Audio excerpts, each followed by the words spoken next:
Wagons are awesome. That's a tenet virtually every car enthusiast believes in. But as we all know, there's always room for improvement. That's where cars like this superb '69 Chevrolet Brookwood come into the picture. This Chevy's extensive rebuild began with a quality body-on restoration that included virtual miles of Honda Rally Red and Ford White Chocolate 2-stage. That white swaps its factory pearl for an ornate lace pattern that spans the car's roof. That lace serves as a visual foundation for a luggage rack, and all other trim is essentially as the factory specified with the exception of a black-lined grille and a sporty cowl induction hood. Decked in an attractive combination of vinyl and cloth, this Chevy's tastefully customized interior is tailored and taut. Front and center, broad bench seats prop small headrest on red-stitched diamonds. A body-matched dash hangs Dakota digital gauges above a small autometer boost gauge, and the driver spins a billet specialty steering wheel.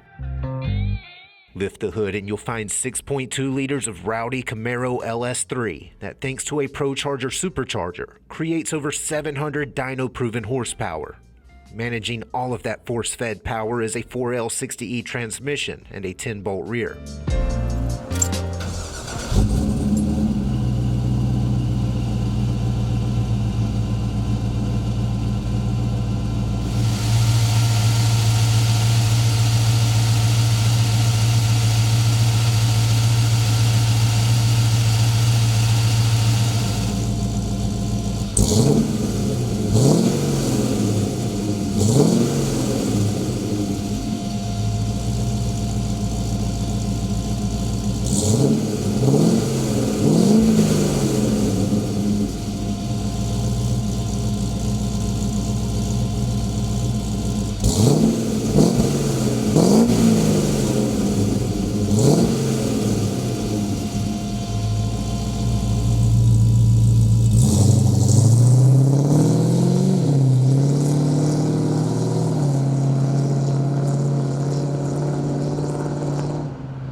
It doesn't take Oxford's Guide to Gearheads to understand the appeal of this incredible Brookwood wagon. In fact, we can sum it up in one sentence: an attractive supercharged Restomod that's unique in all of the right ways. For more information, call, click, or visit rkmotors.com.